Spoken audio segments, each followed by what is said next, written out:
மாலை முரசு நேயர்களுக்கு வணக்கம். ஒரு செய்தி பல கோணங்கள் நிகழ்ச்சிக்கு உங்களை வரவேற்கிறோம். இன்னைக்கு நாம அரங்கத்திற்கு சிறப்பு விருந்தினராக உளவியல் நிபுணர் முனைவர் சித்ரா அரவிந்த் வந்திருக்காங்க. வணக்கம் மேடம். வணக்கம். மேடம், சரியா ஒரு 10லேருந்து 15 வருஷத்துக்கு முன்னாடி கரெக்டாக அந்த காலகட்டம் தான் பெற்றோர்கள் குழந்தைகள் வந்து வீட்டில் இருங்கடா வெளியே போகாதீங்க அப்படின்னு ஒரு சொல்ல காலகட்டம். இன்னைக்கு அப்படியே எதிர்மறையா வீட்டுக்குள்ளே ஏன் இருக்க வெளியே போ அப்படின்னு சொல்லக்கூடிய ஒரு காலகட்டம். இதற்கு முதன்மையாக ஒரு முக்கிய காரணம் அப்படிங்கிறது செல்ஃபோன், சமூக ஊடக பயன்பாடு. கண்டிப்பா. அதுதான். இதை ஒரு தீவிரமாக கவனத்தில் எடுத்துக்கிட்டு குழந்தைகளுடைய எதிர்காலத்தை நம்ம பாதுகாக்கணும் அப்படின்னு ஒரு நாடு கவனத்தில் எடுத்துக்கிட்டு, அந்த நாடு ஆஸ்திரேலிய நாடு, 16 வயதுக்கு உட்பட்ட குழந்தைகள் சமூக ஊடகங்கள் பயன்படுத்தக்கூடாது அப்படின்னு வாய்மொழியாக உத்தரவு பிறப்பிக்காம ஒரு சட்டமே ஏற்றிருக்கிறாங்க, ஒரு கடுமையான சட்டம். இதை நீங்கள் எப்படி பார்க்குறீங்க? இது இந்தியாவில் சாத்தியமா? எல்லா நாடுகளுக்கும் ஒரு உலகத்துக்கு வழிகாட்டக்கூடிய ஒரு சட்டம் தான். இந்தியாவில் சாத்தியமா? ஏன்னா ஒரு முக்கிய காரணம் என்ன சொல்கிறாங்க அப்படின்னா, அங்கே இருக்கக்கூடிய மக்கள் தொகை அப்படின்னு 2.5 கோடி தான். இங்கே அப்படிங்கிறது 140 கோடி, கிட்டத்தட்ட உலகத்தில் முதலிடத்தில் இருக்கும் மக்கள் தொகையில். அப்படின்றப்ப சாத்தியமா? எப்படி நீங்கள் பார்க்குறீங்க? ஓகே. இது வந்து நம்ம உளவியல் ரீதியாக பார்க்கும்போது நிறைய பிரச்சனைகள் வந்து குழந்தைங்களுக்கு வருது. இப்போ பிறந்த குழந்தைங்களுக்கே கையில் வந்து கேட்ஜெட்ஸ் கொடுக்க ஆரம்பிச்சிட்டாங்க. அதுலேருந்து 18 வயசு வரையும் பார்த்தீங்கன்னா நம்மளுக்கு மன வளர்ச்சி அப்படிங்கிறது வந்து 24 வயசில் தான் முழுமையாக அடையுதுன்னு சொல்கிறாங்க. ஸோ அப்படி இருக்க பட்சத்தில் அவங்களுக்கு ஒரு சுய கட்டுப்பாடு அப்படிங்கிறது இருக்குமா? இன்றைக்கி வந்து இந்த ஏஜ் குரூப்பில் இருக்கிறவங்களுக்கே வந்து 2 மணி வரையும் ஸ்க்ரால் பண்ணிக்கிட்டே இருக்காங்க, தூங்க மாட்டேங்கிறாங்க. அதனால் பல பிரச்சனைகள் வருதுன்ற பட்சத்தில் குழந்தைங்களுக்கு எந்த அளவுக்கு மூளையில் வந்து தன்னுடைய கட்டுப்பாடு, சுய கட்டுப்பாடு அப்படிங்கிறது இருக்குங்கிறது வந்து ஒரு மிகப்பெரிய கேள்வி.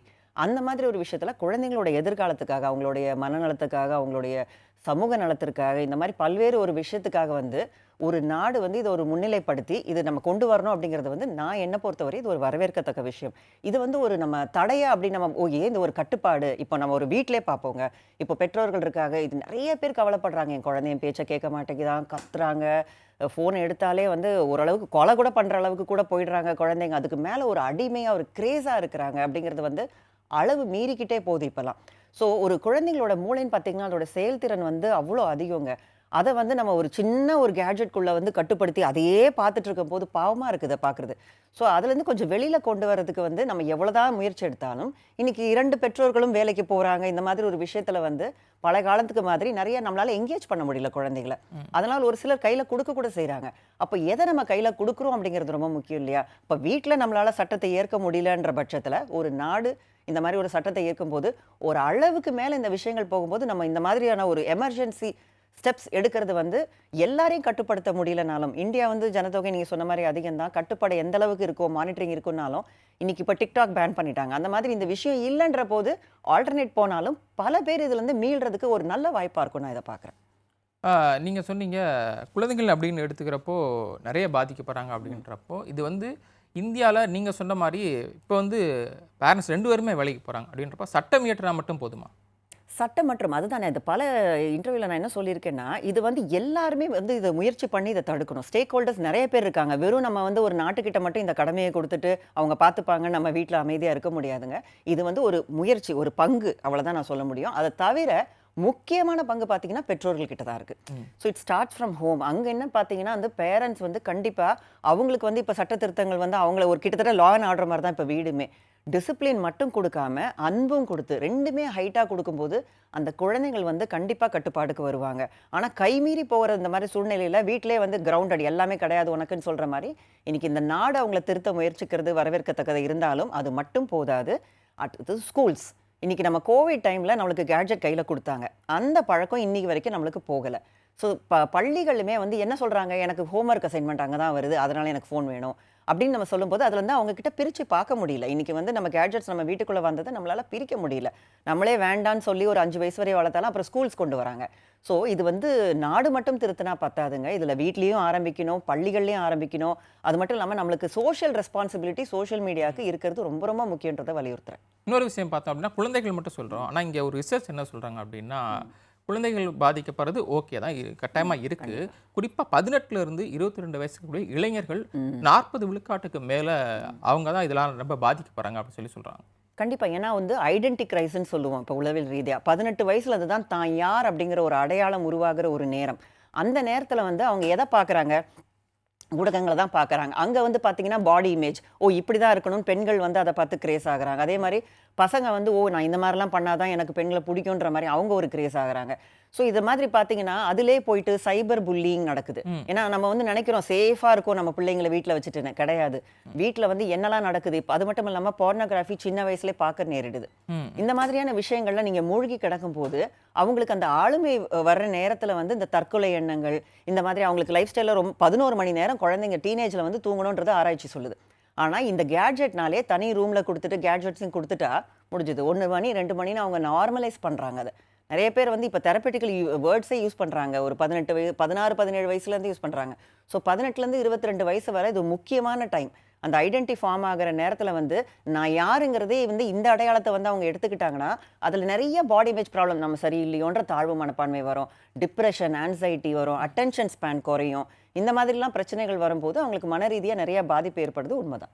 இது ஒரு எப்படி பார்க்குறதுன்னு தெரியல. சைபர் புல்லிங்ல என்னென்ன விஷயங்கள் வருது? குறிப்பா ஒரு மோட்டிவேஷனுக்காக தான் நம்ம செல்ல நோண்டுவோம், ரீல்ஸ் பார்ப்போம்னு நினைப்போம். தாழ்வு மனப்பான்மையும் இதில வரக்கூடியது அப்படின்றது ஒரு ஓகே. இதுல நீங்க முக்கியமா பார்த்தீங்கன்னா, யார் அதிகமா ஈர்க்கப்படுறாருன்னு நெறைய ஆராய்ச்சிகள் பண்ணதுல, தாழ்வு மனப்பான்மை, லோ செல்ஃப் எஸ்டீம் இருக்கிறவங்க, அது மட்டும் இல்லாம சோஷியலைஸ் பண்ண முடியாத குழந்தைகள், அதாவது வெளியில வந்து பேச முடியாத ஷை கிட்ஸ், சோஷியல் ஸ்கில்ஸ் டெஃபிசிட்டா இருக்கவங்க, இந்த மாதிரியான ஆளுங்க தான் ஈஸியா வந்து அவங்க அடிக்ட் ஆகுறாங்க. மத்தவங்களும் வச்சிருக்காங்க, ஓகே நான் வெளியிலயும் போவேன், விளையாடுவேன்ற மாரி இருக்காங்க. ஆனா ஈஸியா டார்கெட் ஆகுறது, விக்டிம் ஆகுறது இந்த மாதிரி குழந்தைகள் தான். ஸோ அவங்க ஈர்க்கப்படுற ஒரு இந்த விஷயத்துல பார்த்தீங்கன்னா, சைபர் புல்லிங் இட்ஸ் நாட் இது ஒரு சேஃப் பிளேஸே கிடையாது நம்மளுடைய ஃபோன். நல்ல விஷயங்களும் நெறையா இருக்கு. நான் அத மறுக்க விரும்பல. பட் அதுல வந்து இந்த மாதிரியான விஷயம் இருக்கும்போது, ஒரு க்ரூமிங், ஒரு செக்சுவல் க்ரூமிங் அப்படிங்கிறது இந்த இதுல நடக்கலாம். இப்போ கிட்டத்தட்ட உங்க பக்கத்து வீடு ஆளுங்க மாதிரி தான் அங்கேயும் இருக்காங்க. ஆனா உலகம் வந்து ஒரு கூரை மாதிரி இன்னைக்கு சுருங்கிடுச்சு. ஸோ யாருனாலும் இருக்கலாம். சேஃபா இருக்கீங்களான்றது கிடையாது. அப்போ அவங்க இப்ப கேம் மூலமா வந்து தற்கொலை உணர்வ தூண்டுற நெறைய கேம்ஸ் இருக்கு. அந்த மாதிரி விஷயத்துல நெறைய ஃபோட்டோ போட்டு அது மூலமா அந்த ஃபோட்டோவ திருடி அவங்க அதனால எத்தனையோ வந்து மன உளைச்சல் வருது. ஸோ இது ஒரு சின்ன ஒரு உலகம் மாதிரி அதுக்குள்ளேயே இத்தனை அன்சேஃபான விஷயம் இருக்கும்போது, நெறைய சேஃப்டி ப்ரிகாஷன்ஸ் நம்ம எடுக்காம, அந்த டூல்ஸ குடுக்காம அவங்கள அதுக்குள்ள போட்டோம்னா, we are preparing them for some ப்ராப்ளம்ன்ற மாதிரி நம்ம புரிஞ்சுக்கணும் இந்த விஷயத்த. ஆனா இப்ப இருக்கக்கூடிய அந்த ஜென்னிசெட் குழந்தைங்க அப்படிங்கிறவங்க வந்துட்டு பெற்றோர் பிரச்சனையும் கேட்க மாட்றாங்க அப்படின்னு ஒரு தாட் இருக்கு. நம்ம வீடியோவும் பார்க்குறோம் இல்லையா? உங்கள்கிட்டயும் நெறைய பேர் வந்திருப்பாங்க. கண்டிப்பா. ஸோ நீங்க எந்த மாரி கேஸ்லாம் பார்த்துருக்கீங்க? அவங்கள வெளிய கூட்டுறதுக்கு என்ன நடவடிக்கை எடுத்திருக்கீங்க? இது எந்த மாதிரியான பங்களிப்பு குடுக்க முடியும் பெற்றோர்களால்? ஆமா. இப்போ ஜென்ஸி கிட்ஸ்ன்னு அவங்க பார்த்தீங்கன்னா வந்து, இப்போ நெறைய பெற்றோர்கள் என்ன சொல்றாங்கன்னா, நாங்க சொல்றத கேட்கவே மாட்டேங்கிறாங்க. ரூம்ல போய் கதவ சாத்திக்கிறாங்க. ஹெட்ஃபோன் போட்டுக்கிறாங்க. அவங்க பாட்டுக்கு அதிலேயே இருக்காங்க. கேட்டா என்ன வந்து உனக்கு வந்து ஒண்ணும் தெரியாதுன்றாங்க. இந்த மாதிரியான விஷயங்கள் வரும்போது, அவங்களுக்கு எப்படி கட்டுப்படுத்துறதுன்னே எங்களுக்கு தெரியல அப்படின்னு பார்த்தா, ஒரு சில காலங்கள்ல அவங்களுக்கு நெறைய ப்ராப்ளம் வந்து அவங்களே நேம்ஸும் குடுத்துக்கிறாங்க அந்த பிரச்சனைக்கு. எனக்கு பேனிக் அட்டாக்ஸ் வருதுன்றாங்க. ஸோ எனக்கு ஏடிஹெச்டி இருக்குன்னு சொல்றாங்க. நான் இத வந்து குறைத்து மதிப்பிடல. மேபி அவங்க சொல்றது கரெக்ட்டா இருக்கலாம். பட் இந்த அளவுக்கு டெக்னாலஜி அண்ட் இன்ஃபர்மேஷன் ஓவர்லோட் ஆகும்போது, அவங்களுக்கு நெறைய கன்ஃப்யூஷன்ஸ் உருவாகுறதுக்கு இருக்கு. சில நேரங்கள்ல வந்து இக்னோரன்ஸ் இஸ் பிளிஸ்ன்னு சொல்லுவாங்க. தெரியாம இருக்கிறதே ஒரு நல்ல விஷயம். நெறைய விஷயங்கள் தெரியும்போது பிரச்சனைகள் அதிகமாகுது. ஸோ பேரண்ட்ஸ் வந்து கட்டுப்பாடே பண்ண முடியல. நெறைய கேஸஸ் நான் இந்த மாதிரி பார்க்குறேன். ஒரு அப்பா சொல்றாங்க, "நீ வந்து பார்க்கவே கூடாது" அப்படின்னு சொல்றாங்க. அம்மா வந்து பாவம் குழந்தை என்ன பண்றதுன்னு சொல்லி திருட்டுத்தனமா அவங்களுக்கு பார்க்க வைக்கிறாங்க. இதுலயும் கிராண்ட் பேரண்ட்ஸ் உடைய தலையீடு வேற இருக்கு. அம்மா, அப்பா பார்க்க வேணாம்னு சொன்னாலும் கொஞ்ச நேரம் பார்த்துக்கோன்றாங்க. சிங்கிள் பேரண்டிங்ல வந்து குழந்தைங்கள வந்து கேட்ஜெட்டே இல்லன்னு நெனச்சுட்டு அந்த அம்மா வேலைக்கு போயிருக்காங்க. ஆனா பார்த்தா குழந்தை அழகா ரொம்ப சூப்பரா ஸ்மார்ட்டா இருக்காங்க. நல்லா யூஸ் பண்ணிட்டு, அத ஒண்ணுமே தெரியாத மாரி வைக்கிறாங்க. ஸோ இன்னைக்கு படிப்பறிவு இல்லாத பெற்றோர்கள் கையில கூட இன்னைக்கு கேட்ஜெட்ஸ் இருக்கும்போது, அது எந்த மாதிரியான ஒரு எஃபெக்ட்ட குடுக்குதுன்றது அந்த பெற்றோர்களுக்கு தெரியறதே கிடையாது. அது மட்டும் இல்லாம குழந்தைங்க பேசுறதே கிடையாது யார்கிட்டயும். வெளியில வந்தாங்கன்னா, ஹலோ சொல்றது கூட கிடையாது. எரிச்சல் அடையறாங்க. கோவம் அதிகமா இருக்கு. எமோஷனல் ப்ராப்ளம்ஸ், மூட் ஸ்விங்ஸ் இப்படிங்கிறது நெறைய இருக்கும்போது, அவங்களால கட்டுப்படுத்த முடியல. ஸோ அந்த நேரங்கள்ல ஆலோசனைகளுக்கு வரும்போது, நம்ம பேரண்டிங்ல தான் முதல்ல ஃபோக்கஸ் பண்றோம். எந்த அளவுக்கு நீங்க குவாலிட்டி டைம் குடுங்க. நீங்களும் கொஞ்சம் டெக்னோ சேவி ஆயிக்கோங்க. குழந்தைங்கள வந்து லேசா மதிப்பிடாதீங்க. அவங்க முகத்துல ஒரு சின்ன மாற்றங்கள் இருக்கா? ரொம்ப உங்ககிட்ட இருந்து தள்ளி போறாங்கன்னா, உட்கார்ந்து பேசுங்க. ம். உங்ககிட்ட பேச மாட்டேங்கிறாங்கன்னா, அவங்க மொழியில பேசுங்க. எப்ப பார்த்தாலும் ரூல்ஸ்ன்னு சொல்லும்போது, குழந்தைங்க வந்து இவங்களால நம்மள புரிஞ்சுக்க முடியாதுன்னு நெனைப்பாங்க. ஸோ அவங்க மொழியில பேசுங்க. அந்த மாதிரி இருக்கும்போது, கண்டிப்பா அந்த குழந்தைங்களுக்கு ஆல்டர்னேட் குடுங்க. அவங்க என்ன நெனைக்கிறாங்க, இதுதான் நம்மளுக்கு வந்து ஒரு பொழுதுபோக்குன்னு. அப்ப அவங்களுக்கான ஒரு வேற ஏதாவது இருக்கலாம். மியூசிக் இருக்கலாம், இல்ல கேம்ஸ் இருக்கலாம், இல்லன்னா வந்து ஒரு அழகா வரையக்கூடிய கெப்பாசிட்டி இருக்கலாம். அந்த மாதிரி கிளாஸஸ் முதல்ல அவங்க வேண்டானாலும், நீங்க கொஞ்சம் கொஞ்சமா போட்டு சூப்பரா பண்றீங்க அப்படிங்கிற மாரி அவங்கள வந்து நம்ம கொண்டு வரும்போது, அவங்கள ஃபுல்லா வந்து அவங்கள அதில கொண்டு வரணும். ஏன்னா, அவங்களுக்கு வந்து பயங்கர எனர்ஜெட்டிக்கா இருப்பாங்க அந்த நேரத்தில. ஸோ ஸ்கூல்லேருந்து வந்த அடுத்த நிமிஷமே அவங்களுக்கு டியூஷன்றத வந்து விட்டுட்டு, ம். கொஞ்சம் டியூஷன்ஸ் படிப்புலாம் இருக்கட்டுங்க. ஒரு பக்கம் எக்ஸ்ட்ரா கரிக்குலர் ஆக்டிவிட்டீஸ். அதில அத்லெட்டா அவங்க இருக்கலாம். ஏதாவது ஒரு தனித்திறமை இருக்கலாம். அதில அவங்கள ஃபோக்கஸ் பண்ணுங்க. அவங்கள வந்து இந்த மாரி சட்ட திருத்தங்கள் மட்டும் பண்ணா, உங்களுக்கு தெரியாம கண்டிப்பா பண்ணுவாங்க. இப்ப ஹெல்மெட் ரூலே எப்படி இருக்கு?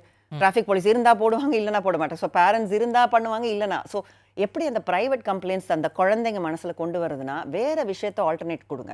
அவங்களுக்கு ஒரு தன்னம்பிக்கை வளர்க்குற மாதிரி நடந்துக்கோங்க. அந்த விஷயத்துல நான் கிரேட் அப்படின்னு அந்த குழந்தை நினைச்சிருச்சுன்னா, அவங்களே இது எதுக்கு அப்படிங்கிற மாதிரி தள்ளி வைக்கக்கூடிய ஒரு செல்ஃப் கண்ட்ரோல் அவங்க கிட்ட நாளடைவுல கொண்டு வரதுக்கு பெற்றோர்களின் முயற்சியும் டீச்சர்ஸோட முயற்சியும் ரொம்ப அதிகமா இருக்கு. இது ஒரு ஸ்டார்டிங் பாயிண்டா தான் நான் பார்க்குறேன்.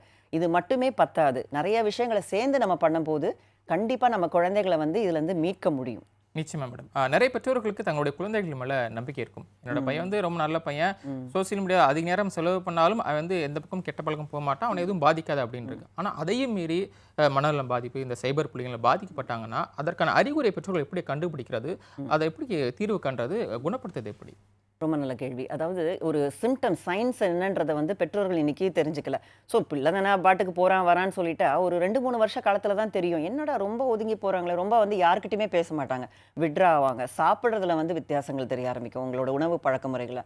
ஸோ நிறைய சாப்பிடுவாங்க, இல்லைனா வந்து சாப்பிடவே மாட்டேன்னு சொல்லுவாங்க. அது மட்டும் இல்லாமல் இந்த தூக்கத்தில் வந்து நிறைய வித்தியாசங்கள் வர ஆரம்பிக்கும். ரொம்ப படுத்து தூங்கிட்டே இருப்பாங்க, இல்லைனா வந்து நான் தூக்கமே வராத மாதிரி இருப்பாங்க, லேட்டாக படுக்கிறது, இந்த மாதிரி விஷயம். அப்புறம் வந்து மூட் ஸ்விங்ஸ் நிறையா இருக்கும். அடிக்கடி எரிச்சலில் இருப்பாங்க, கோவத்தில் இருப்பாங்க, எப்போவுமே ஒரு சோகத்தில் இருப்பாங்க. சில நேரம் பார்த்தா செல்ஃப் ஹார்ம் கூட பண்ணிப்பாங்க, இந்த இடத்துல கையில் கீறிப்பாங்க.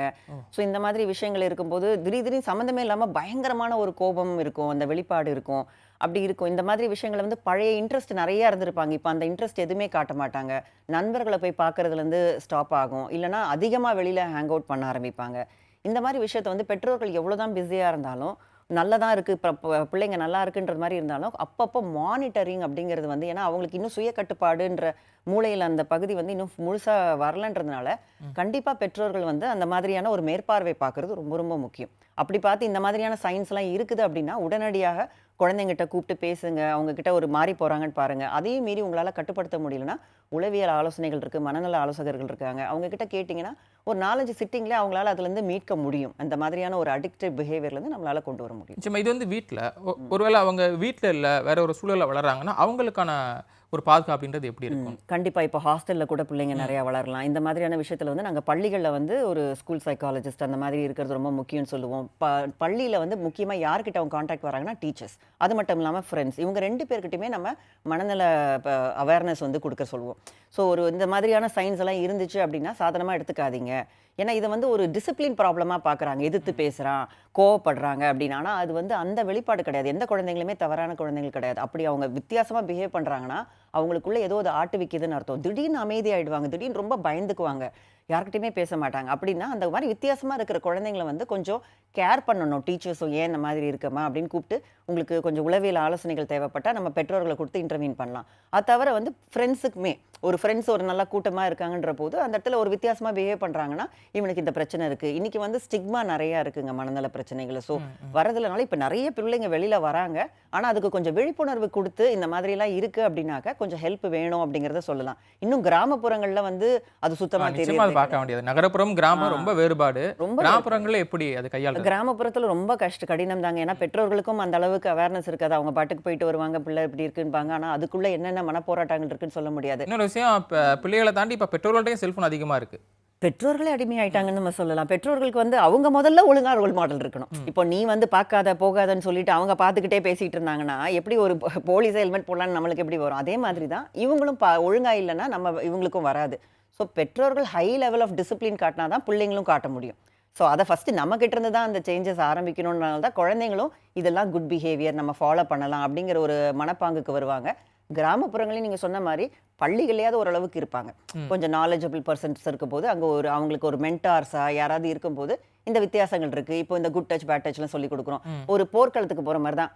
செல்ஃபோன் யூஸ் பண்ணுறியா, அதுக்கு என்னென்னலாம் சேஃப்டி, இப்போ ஸ்விம்மிங் பூலில் உள்ள போறீங்கன்னா ஒரு தண்ணிக்குள்ளே உள்ள போறீங்கன்னா அதுக்குன்னு சேஃப்டி ரூல்ஸ் என்னென்னலாம் நம்ம பண்ணணும், என்னென்னலாம் செய்யக்கூடாது, இதெல்லாம் டூஸ் அண்ட் டோன்ட் சொல்லி கொடுக்காம இதை கையில் கொடுக்கறது வந்து கிட்டத்தட்ட ஒரு பாமை கையில் கொடுத்துட்டு நீ இருந்துக்குன்னு சொல்கிற மாதிரி தான். ஸோ ரொம்ப கேர்ஃபுல்லாக இருக்கணும் அந்த விஷயத்தில். ஓகே மேடம், நிகழ்ச்சி பங்கேற்கொண்டு பல்வேறு விஷயங்களை ரொம்ப தெளிவாக பகிர்ந்துக்கிட்டீங்க. நன்றி மேடம். நன்றி. நேயர்களே, மற்றும் ஒரு நிகழ்ச்சியில் சந்திக்கலாம். நன்றி, வணக்கம்.